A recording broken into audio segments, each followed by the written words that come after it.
Picture this.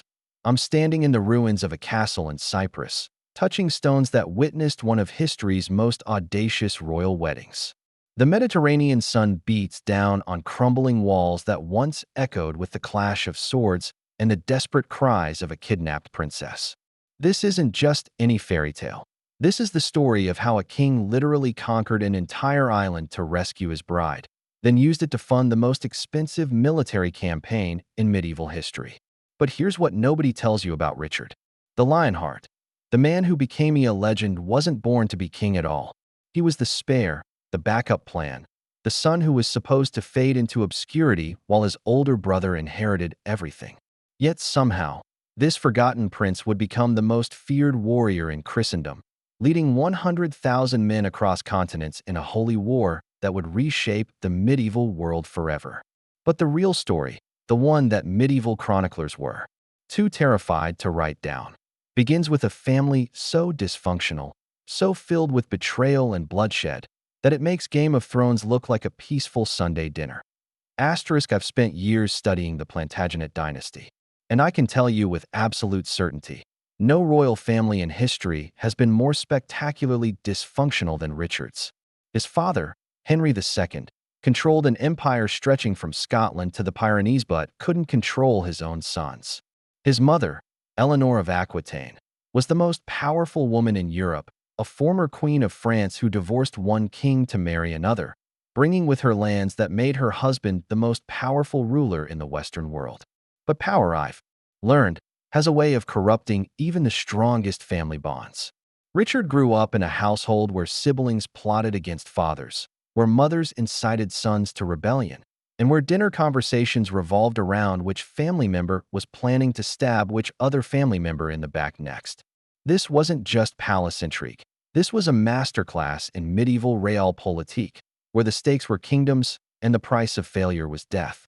And in this viper's nest of ambition and betrayal, young Richard learned the most important lesson of his life: trust no one, not even family. But what he couldn't have known was how this brutal education would prepare him for a destiny that would take him to the ends of the known world. The first time I truly understood Richard's childhood, I was reading a 12th century chronicle in the British Library, and I came across an entry that made my blood run cold. The chronicler described an 8-year-old Richard watching his older brother Henry lead a rebellion against their own father. Not just watching, learning, taking notes, memorizing every tactical decision, every moment of hesitation, every fatal mistake that would eventually cost his brother everything. You see, Richard wasn't born with a crown waiting for him. He was born into war, a family war that had been raging since before his birth and would continue long after his death. His inheritance wasn't a throne, it was Aquitaine, his mother's ancestral lands in southwestern France. But Aquitaine wasn't some peaceful duchy where a prince could live out his days hunting and composing poetry. It was a powder keg of rebellious nobles, independent-minded cities, and strategic castles that controlled the trade routes between northern Europe and the Mediterranean. By the age of 16, Richard was already leading military campaigns that would have challenged seasoned generals. I've traced his early battles through the countryside of Poitou and Gascony, standing in fields where teenage Richard learned to command men twice his age, to make life-and-death decisions with the calm calculation of a chess master. But what strikes me most about these early campaigns isn't Richard's tactical brilliance, though he was undeniably gifted. It's his absolute ruthlessness. While other noble sons were still playing at war, treating it like some elaborate tournament, Richard understood that medieval warfare was about one thing: breaking the enemy's will to resist. He perfected siege warfare not through textbooks, but by reducing castle after castle to rubble. He learned diplomacy not through courtly lessons, but by negotiating truces with men who would have gladly seen him dead. And perhaps most importantly, he discovered that in a world where power meant everything, mercy was often indistinguishable from weakness.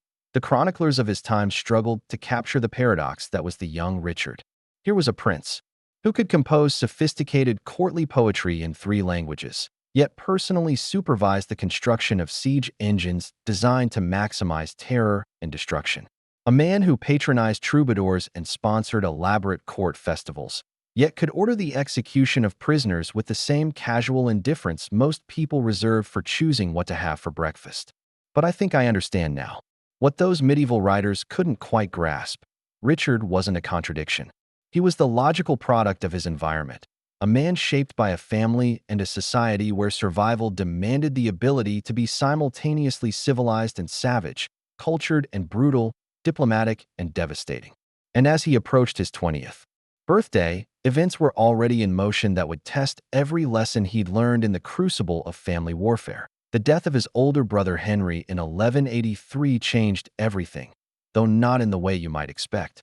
Suddenly, Richard found himself heir to the English throne, next in line to inherit his father's vast Angevin empire.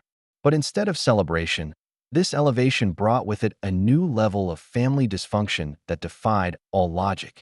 His younger brother Geoffrey immediately began plotting against him, claiming that as Duke of Brittany, he deserved equal consideration for the succession. His youngest brother, John, who would later become one of history's most reviled kings, started secretly negotiating with Richard's enemies, offering to betray his own brother in exchange for a larger inheritance. And their father, Henry II, found himself caught between his desire to maintain family unity and his growing realization that his sons were fundamentally incapable of coexisting peacefully. What happened next is why I believe Richard's story transcends typical medieval biography and enters the realm of Shakespearean tragedy. In 1187, news reached Europe that would change the course of history. Saladin, the brilliant Kurdish general who had united the Muslim world, had achieved what many thought impossible. He had recaptured Jerusalem, the city that had been in Christian hands for nearly a century, the spiritual heart of the Crusader states, the symbol of Western Christianity's greatest triumph in the East. It was gone. The shockwaves rippled across medieval Europe like a tsunami. Kings canceled wars, nobles abandoned their feuds, and the Pope himself declared that every Christian ruler had a sacred duty to drop everything and march to the Holy Land to reclaim Christ's tomb from the infidel. But for Richard, the call to crusade presented an opportunity that went far beyond religious duty. Here's what most people don't understand about medieval crusading. It wasn't just about faith. It was about politics, economics, and personal ambition on a scale that dwarfed anything Europe had ever seen. A successful crusade could make a king's reputation for centuries. It could bring unimaginable wealth through the conquest of some of the richest cities in the world.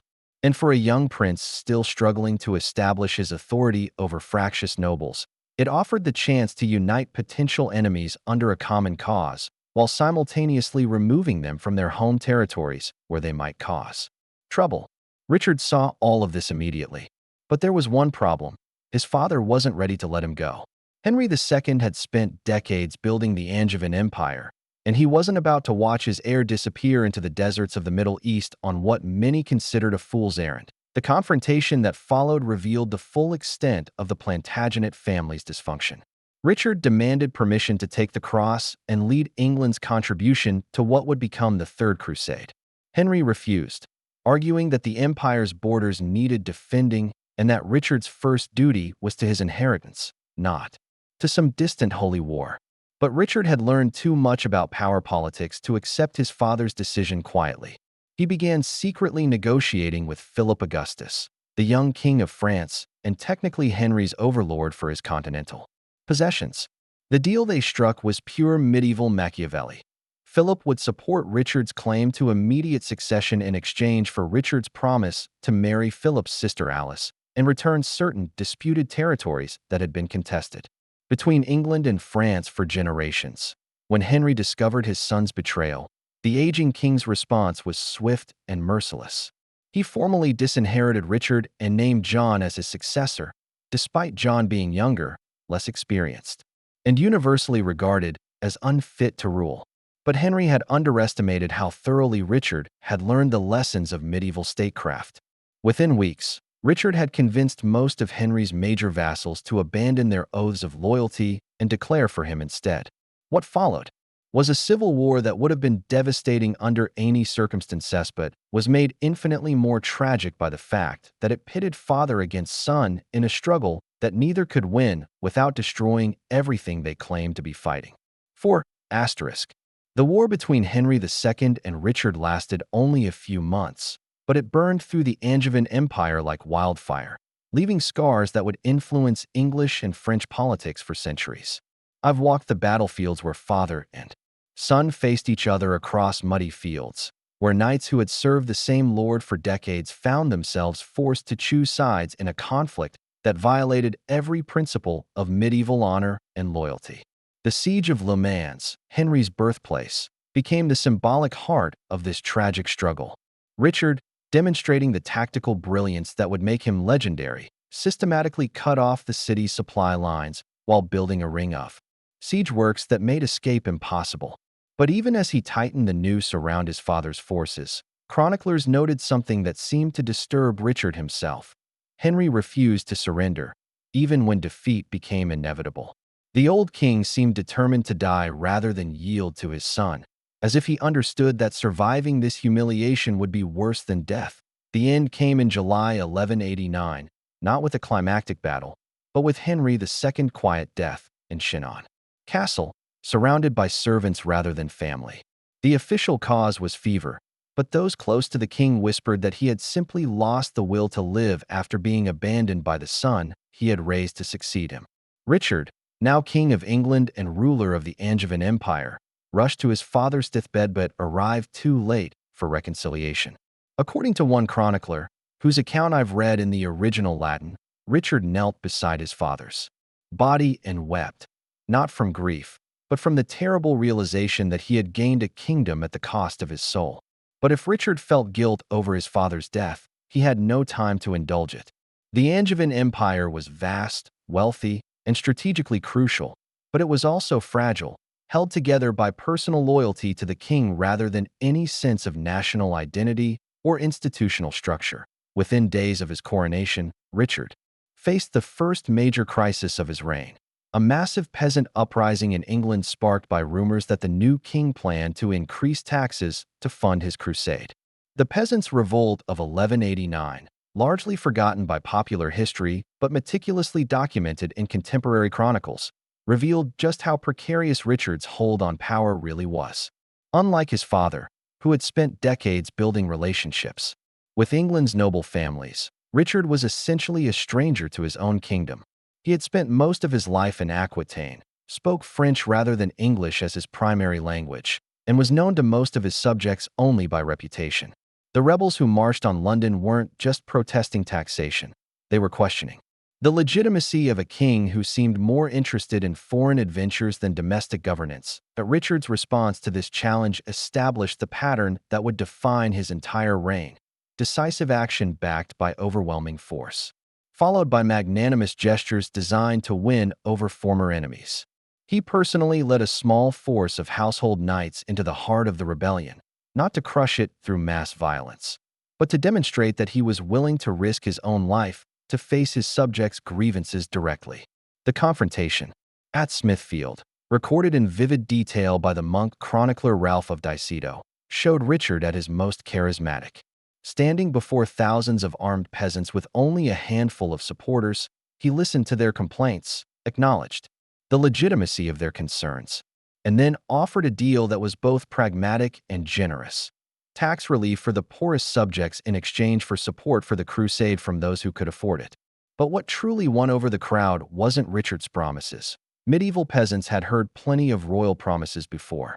It was his willingness to dismount from his horse and walk among them unarmed, demonstrating a kind of physical courage that transcended class boundaries and spoke to something fundamental in the medieval understanding of kingship. The Third Crusade was supposed to be Richard's moment of triumph, the campaign that would establish him as the greatest king of his generation and restore Christian control over the Holy Land. When he took the cross in 1190, he was joining forces with the two other most powerful rulers in Western Europe, Philip Augustus of France and Frederick Barbarossa of the Holy Roman Empire. Together, their combined armies represented the largest military expedition in medieval history, a force of over 100,000 men equipped with the most advanced siege technology of the age and financed by a special crusading tax that had drained the treasuries of three kingdoms. The plan was simple: converge on the Holy Land, crush Saladin's forces through superior numbers and equipment, recapture Jerusalem, and return home as heroes. What could possibly go wrong? Everything, as it turned out, and in ways that no one could have anticipated. The first disaster struck before the Crusaders even left Europe. Frederick Barbarossa, the elderly Holy Roman Emperor who was arguably the most experienced military commander of the three kings, drowned while crossing a river in Asia Minor. His death was more than just a personal tragedy. It represented the loss of the largest and best-equipped contingent of the crusading army. The German forces, demoralized by their leader's unexpected death and facing constant harassment from Turkish raiders, largely disintegrated before they ever reached the Holy Land. This left Richard and Philip to continue with their maritime route, but their alliance was already showing signs of strain. Philip, despite being Richard's overlord for his French territories, was clearly uncomfortable with his vassal's growing reputation as a military genius. Richard, for his part, seemed incapable of treating Philip with the deference that their feudal relationship technically required. The tension between the two kings came to a head during the Siege of Acre, the port city that had become the focal point of Christian resistance in the Holy Land. Richard's arrival at the siege in June 1191 marked a turning point in the campaign, but not in the way anyone expected. His reputation had preceded him. Stories of his tactical brilliance, his personal courage in battle, and his innovative siege techniques had already made him legendary among the crusading forces. But Richard wasn't content to simply contribute to a joint effort under Philip's nominal leadership. He immediately began implementing his own strategies, building his own siege engines, and negotiating directly with Saladin's representatives without consulting his supposed allies. The message was clear. Richard saw himself not as a participant in Philip's crusade but as the architect of his own holy war. The capture of Acre after a siege lasting nearly 2 years should have been a moment of celebration for the entire crusading movement. Instead, it became the catalyst for a breakdown in Christian unity that would doom the entire expedition. Richard's role in the city's fall was undeniable. His siege engines had breached the walls, his negotiations had secured the surrender, and his personal leadership during the final assault had inspired the troops to victory. But when it came time to divide the spoils and determine the next phase of the campaign, the underlying tensions between Richard and Philip exploded into open conflict. Philip wanted to consolidate Christian control over the coastal cities and establish a sustainable defensive position. Richard wanted to march directly on Jerusalem, stake everything on a single decisive campaign, and either win everything or lose everything in the attempt. The argument that followed revealed fundamental differences not just in military strategy but in their understanding of what the crusade was supposed to accomplish. What happened next at Acre is one of the most controversial episodes in medieval history, and it reveals a side of Richard that his admirers have spent centuries trying to explain away. The terms of Acre's surrender had been negotiated carefully. Saladin would pay a massive ransom for the city's Muslim garrison, return the relic of the true cross that had been captured at the Battle of Hattin, and release all Christian prisoners in his custody. In exchange, the Muslim soldiers and civilians in Acre would be spared and allowed to leave the city safely. It was a standard medieval arrangement, the kind of negotiated settlement that allowed both sides to claim some measure of victory while avoiding unnecessary bloodshed. But when Saladin's first payment arrived, Richard made a decision that shocked even his own supporters. He declared the terms unacceptable and ordered the execution of the entire Muslim garrison, nearly 3,000 men, women, and children. The massacre of Acre wasn't a spontaneous act of battle rage or religious fanaticism. It was a calculated political decision, designed to send a message to Saladin and his supporters that Richard was operating by different rules than previous crusading leaders. Where earlier Christian commanders had been willing to negotiate, to accept partial victories, and to treat their Muslim opponents as honorable enemies, Richard announced through his actions that he was prepared to wage total war. The execution took place in full view of Saladin's army, positioned on the hills overlooking Acre. Contemporary Muslim chroniclers, whose accounts I've studied in Arabic manuscripts held at the Bodleian Library, describe the horror of watching helpless civilians being systematically murdered while their would-be rescuers remained powerless to intervene. But Richard's message was received loud and clear. This crusade would end either in complete Christian victory or in the total destruction of anyone who opposed it. The immediate consequences of the Acre massacre were exactly what Richard had intended. Saladin, previously confident in his ability to outlast the Crusaders through a defensive strategy, was forced to abandon his careful plans and respond to Richard's escalation. Muslim cities that had been preparing to negotiate surrender terms instead chose to fight to the death rather than trust Christian promises of mercy. But Richard had also fundamentally changed the nature of the crusade itself. Philip Augustus, horrified by what he saw as an unnecessary atrocity that violated the code of chivalric warfare, began making preparations to return to France. Many of Richard's own nobles, uncomfortable with their king's increasingly ruthless methods, started questioning whether they were fighting for Christ or for Richard's personal glory. The crusade that was supposed to unite Western Christendom against a common enemy was instead fracturing along lines of conscience and ambition that would never fully heal.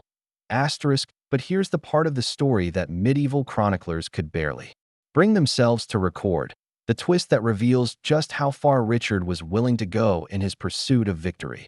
He challenged Saladin to single combat. Not through intermediaries, not as a diplomatic gesture, but as a serious military proposal that would have decided the fate of the Holy Land through personal combat between the two greatest warriors of their age. The letter Richard sent to Saladin in August 1191, preserved in both Christian and Muslim sources, is one of the most extraordinary documents of medieval diplomacy. Richard proposed that rather than continue a war that was devastating both their armies and the civilian populations caught between them, they should settle their differences through trial by combat, with the winner taking control of Jerusalem and the loser accepting exile from the Holy Land forever. Saladin's response reveals why he was considered one of the most sophisticated political minds of his era. Rather than dismissing Richard's challenge as the product of Christian barbarism or knightly fantasy, he recognized it for what it was, a desperate gambit by a brilliant military commander who had realized that conventional warfare wasn't going to achieve his objectives. Saladin's reply, written in elegant Arabic and translated into Latin for Richard's benefit, was a masterpiece of diplomatic courtesy wrapped around a devastating psychological attack. He praised Richard's courage, acknowledged his skill as a warrior, and then politely declined the challenge on the grounds that a ruler's first duty was to his people, not to his personal honor. But the subtext was clear. Saladin was suggesting that Richard's willingness to risk everything on single combat revealed him to be more concerned with personal glory than with the welfare of the Christian forces under his command. The exchange of letters between Richard and Saladin has fascinated me because it illuminates something crucial about both men that gets lost in their legendary reputations.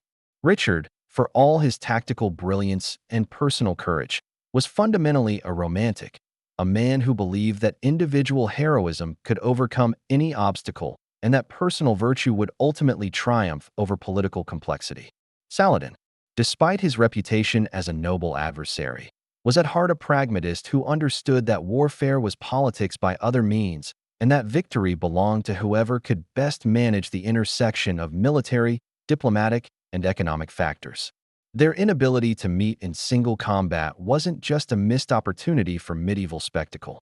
It was a collision between two fundamentally different worldviews that made peaceful coexistence impossible.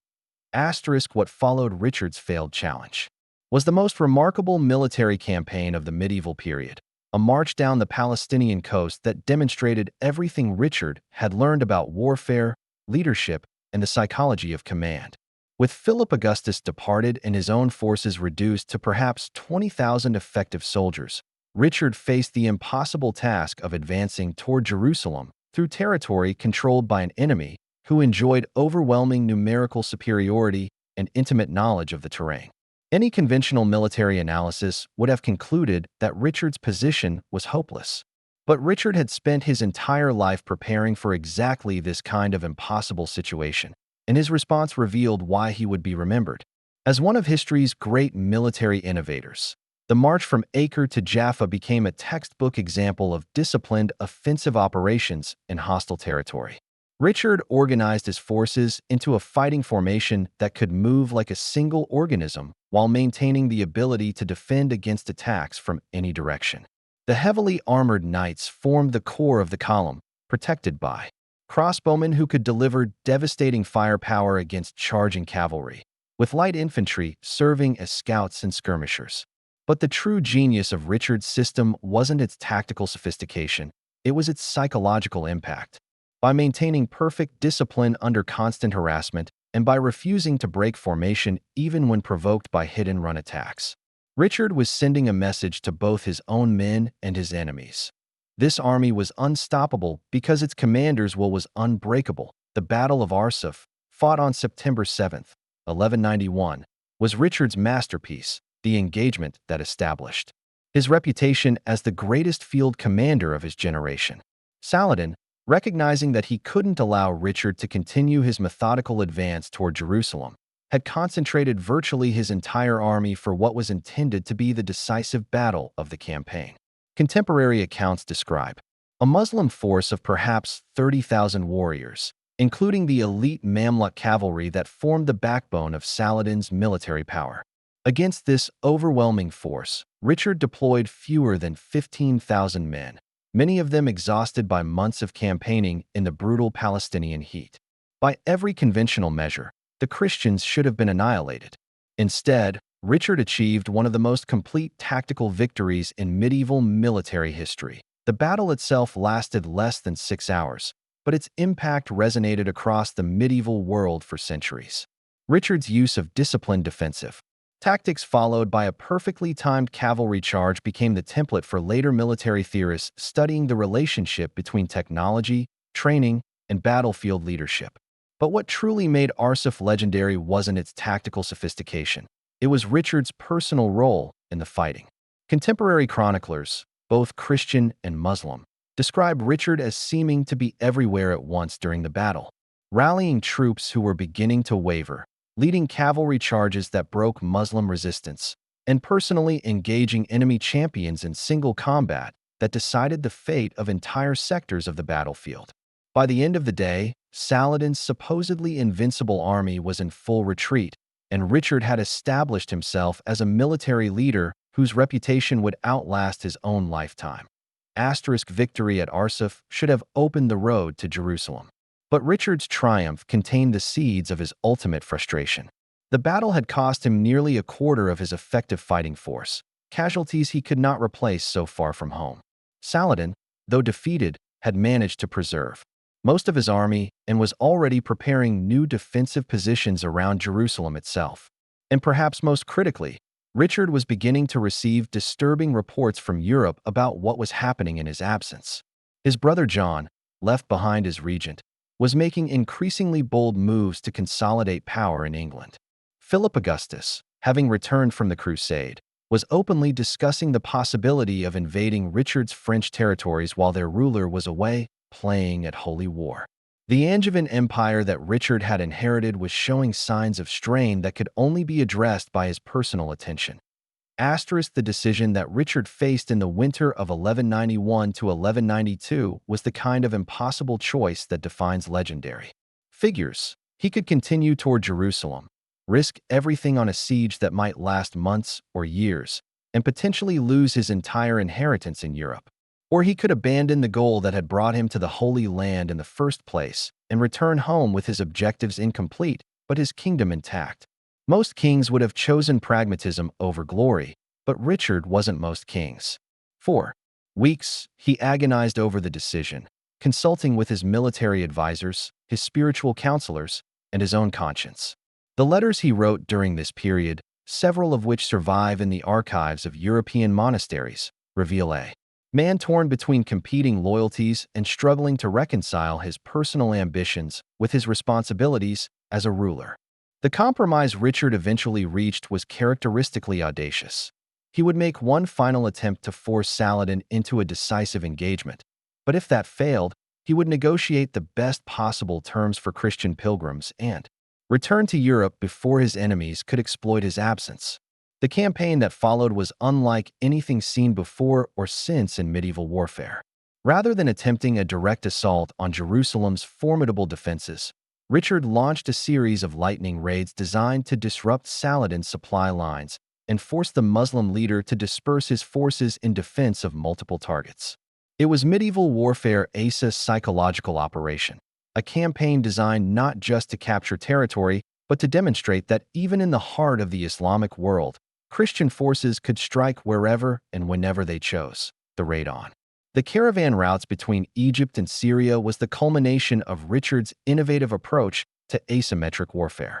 Leading a hand-picked force of 500 knights and 1,000 infantry, Richard penetrated deep into territory that Saladin considered absolutely secure and captured a merchant caravan carrying enough gold and spices to finance a small army. But the real prize wasn't the treasure, it was the psychological impact of the raid.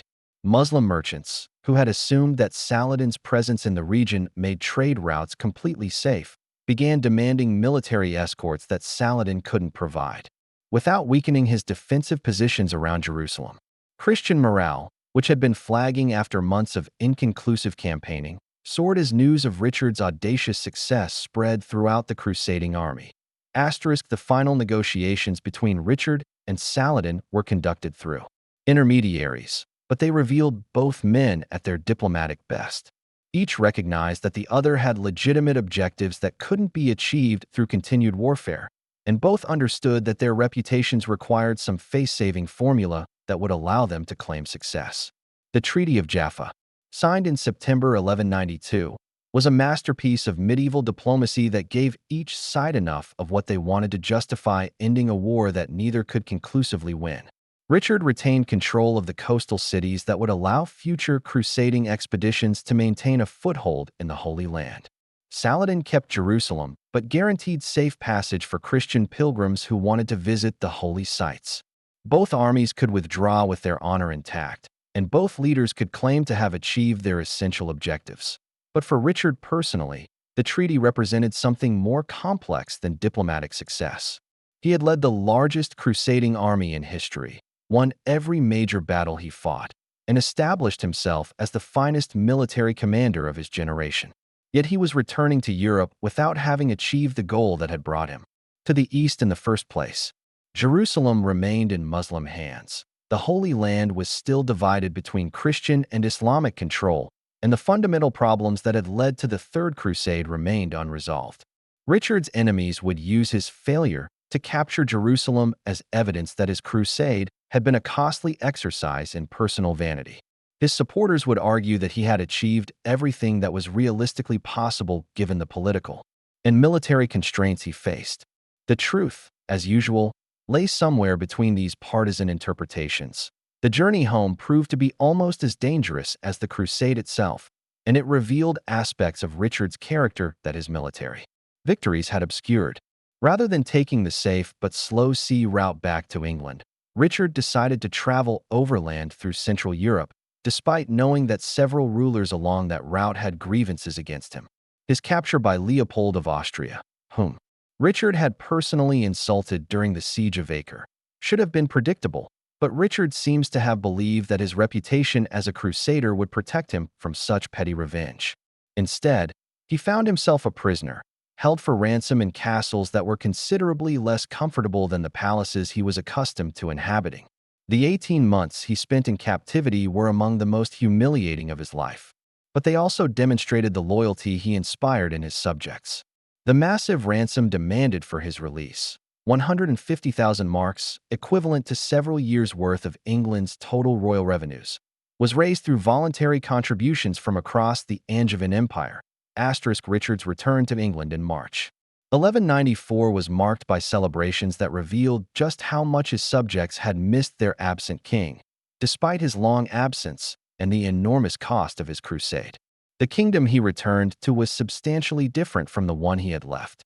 For years earlier, his brother John's attempts to seize power had been largely thwarted by the loyalty of key nobles and the administrative competence of officials Richard had left in charge, but the political landscape had shifted in ways that required careful navigation. More importantly, Richard himself had been changed by his experiences in the Holy Land and his captivity in Germany.